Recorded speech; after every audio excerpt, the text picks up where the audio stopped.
देखिए होगा तो जरूर कुछ ना कुछ, क्योंकि जब ये फैक्टमैन जो बनाया था न्यूक्लियर की। नहीं सर, ये जो कहा जाता है कि अगर आपको धरती पे राज करना है तो आपको पानी पे कंट्रोल चाहिए, समंदर में अगर कंट्रोल करते हैं आप तो धरती पे राज कर ले, ये बात कही जाती है स्ट्रेटजिस्ट के। क्या स्पेस भी ऐसा ही है कि जो स्पेस को काबू कर लेगा वो धरती पर भी राज कर? देखिए स्पेस पे तो राज अभी, देखिए ऐसा है कि स्पेस के अंदर होड़ लग गई है, राज करने की स्थिति में कोई भी नहीं है। यदि आप मून के साउथ पोल पे नहीं लैंड कर पाते हैं और भारत लैंड कर जाता है तो आप ये कहेंगे स्पेस का पूरा हमने पकड़ लिया। देखिए स्पेस का बहुत डिस्टिंक्ट है, बहुत ऐसा नहीं है कि आप कल ही हो जाने वाला है। ये फीचर बोलते हैं 2035 में सब स्टेबलाइज, स्पेस जो आप बात करते हैं होड़, वो भी स्टेबलाइज करेगा, क्योंकि after some time there is nothing. मैं कहना चाहता हूं आपको, देखिए ये तो स्पेस वॉर की, एक कविता सुना, स्पेस वॉर की बात हो रही है सर। मैं आपको बताऊं भारत का रुख, जब हम बात करते हैं ना समुद्री रुख की बात करते हैं तो ग्लोबल साउथ की बात करते हैं और हम ग्लोबल साउथ का अपना लीडर मानते हैं, तो हमने भी चांद पे साउथ में लैंडिंग की है। और हम जो ये कहना चाहते हैं कि हम अभी सभ्यता, अभी देखो कॉन्फ्रेंस हुआ था पूरे वर्ल्ड का, इतने सारे एस्ट्रोनॉट आए, उसमें राकेश शर्मा जी भी थे, दिल्ली में हमने कॉन्फ्रेंस किया, सारे लोग उसमें जुटे थे, इसी साल की बात कर रहा हूं मैं। और हमने ये कहा कि कोलैबोरेशंस करो, आप सैटेलाइट की कम्युनिकेशंस है, वेदर रिपोर्टिंग है, सिचुएशनल अवेयरनेस है,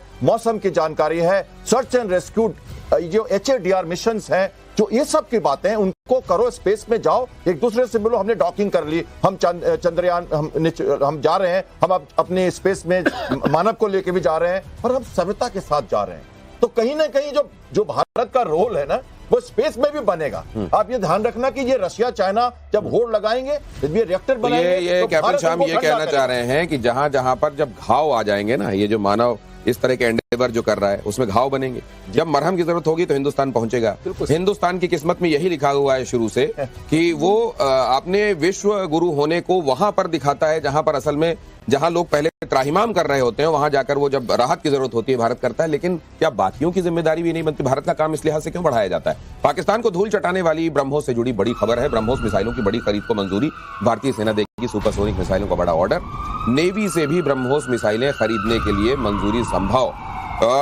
नेवी के संदर्भ में क्योंकि बात हो रही है कैप्टन शाम, ये ब्रह्मोस के संदर्भ में या मिसाइलों के संदर्भ में मारक क्षमता के हिसाब से नेवी कहाँ है और क्या किस तरह के लिए डेडलाइंस अपने लिए लेकर चल रही?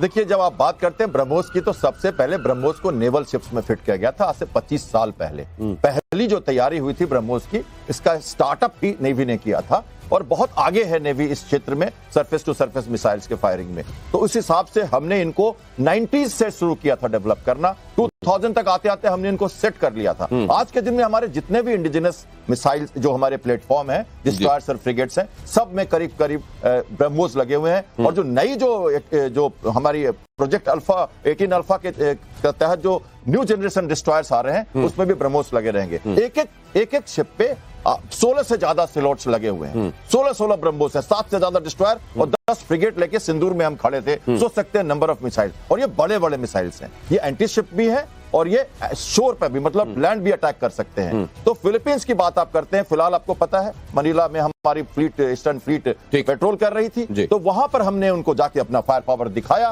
पहली बार हमने ज्वाइंट पेट्रोल किया है, कोऑर्डिनेटेड पेट्रोल हम करते थे, ज्वाइंट पेट्रोल कर रहे हैं। चाइना ने शैडो किया हमको, वो देख रहा है हमारी मारक शक्ति को। और वियतनाम जैसे हमारे सिंगापुर है, वहां भी सिमेक्स में आइनस सतपुड़ा है, कलकत्ता और किल्तान और शक्ति वहां लगे हुए हैं। तो ये जरूरी है कि हमें समझना कि हमारे ब्रह्मोस जो है cost effective, precise, easy to operate और पानी में, हवा से और जमीन में और सबमरीन से भी, तो ये सब जगह से लॉन्च हो सकती है। तो ब्रह्मोस को लेकर पूरी दुनिया में आप देखिए इतना जितना ये मिसाइल, इसका नाम रिवर्बरेट इन दिनों कर रहा है, शायद ही किसी का कर रहा हो। और ब्रह्मोस को लेकर अमेरिकी अखबार में खबर आई है, ब्रह्मोस की ताकत देखकर चौंक गए थे ट्रंप। परमाणु वॉरहेड लगाने का डर सता रहा था कि कहीं ब्रह्मोस के सिर पर परमाणु सामग्री रखकर यहाँ तो नहीं भेज दिया गया कि वो टोकरा यहाँ खाली हो और फिर उसके बाद वहाँ किराना हिल्स में कुछ बचे नहीं। ये डर क्यों लगा होगा अमेरिका को अचानक? डर अमेरिका लगा, मैं आपको बताऊं, ब्रह्मोस के जो जन्मदाता हैं जिनका नाम बहुत कम लिया आता है, आया है कभी कभी, वो है डॉक्टर पिल्ले। डॉक्टर पिल्ले ने इसको उनके साथ एग्रीमेंट करके ब्रह्मोस की रचना की और इस तरीके से ये प्राइवेट एंटिटी बनी जिसमें कि गवर्नमेंट ऑफ जो रशिया है उसका 50.5%, 49.5% था, गवर्नमेंट ऑफ इंडिया का 50.5% था, किसी का 51% नहीं था, इसलिए प्राइवेट सेक्टर बन गया टू अ डिग्री। तो उससे ये निकला ब्रह्मोस आगे बन के आई। ब्रह्मोस की खास बात क्या थी कि हमने एक और एग्रीमेंट साइन किया जिसकी भी चर्चा बहुत नहीं हुई है, MTCR साइन किया, मिसाइल टेक्नोलॉजी कंट्रोल रेजिम। उससे पहले हम 300 किलोमीटर से ज्यादा वाली ब्रह्मोस नहीं बनाते, हम उसको 295 रखते थे। वो खुला क्योंकि अगर आप MTCR साइन आपने नहीं किया है तो आप उससे ज्यादा बनाते हैं तो you are violating the international agreement. और ग्रोथ पाथ में अगर आप इंटरनेशनल एग्रीमेंट वायलेट करते हैं, India was on growth path, तो ये बहुत अपने आप में सैंक्शंस लाता है। तो ये समझ करके तो अब ब्रह्मोस जो बनी है अब हर तरह से लैंड, सी, एयर, जैसे कैप्टन श्याम ने बताया, सी से शुरू किया, एयर का भी आ रहा है, लैंड का भी है। तो अब ब्रह्मोस जो है प्रेसिशन में आगे बढ़ती आ रही है।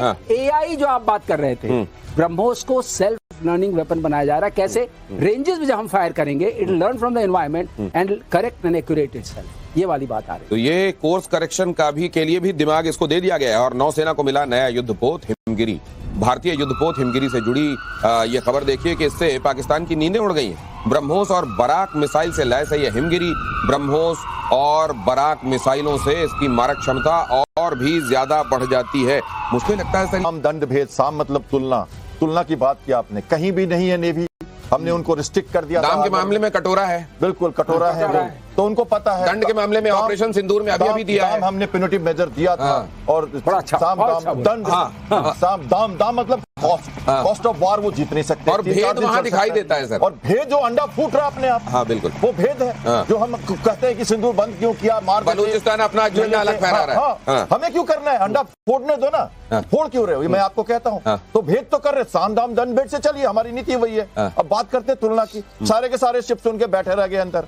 आप 17 अल्फा की बात करो, प्रोजेक्ट नीलगिरी की, ये हिमगिरी का शिप है, दूसरा शिप है। ऐसे 6 शिप थे हमारे पास। पहला शिप जब हमने टाइप 12 लिया था इंग्लैंड से, नीलगिरी, हिमगिरी, दूनागिरी, उदयगिरी, विंध्यागिरी, तारागिरी, ये 6 शिप थे। अभी इनको दोबारा बनाया जा रहा है। हम रिक्रिएशन करते हैं शिप्स को। नीलगिरी मेरा पहला शिप था जहां मैंने पहली लैंडिंग की थी एज ए हेलीकॉप्टर पायलट, मुझे याद है 1988 में, और ऑपरेशन पवन में मैं 1 साल रहा इसी शिप से। तो ये वही क्लास एक एक्स्ट्रा शिप्स में बन रहा है, जो 3 शिप हमारे गार्डन रीच में बनेंगे और बाकी 4 मैचगॉन डॉक बना रहा है। मलयगिरी एक नया शिप है, नया नाम है, ये सब देखिए, मलयगिरी एक नया नाम है। 7 शिप बनेंगे, इसके साथ हमारे फ्रिगेट अगले 3 सालों में नेवी को मिलेगी। तो ऑब्वियसली ये 25 से ज्यादा फ्रिगेट्स, ये 20 से ज्यादा destroyers, 2 aircraft carrier, 17-18 submarine, 3 SNBM, ये अरिधमन आ रहा है, उसकी ध्वनि आने वाली है अभी।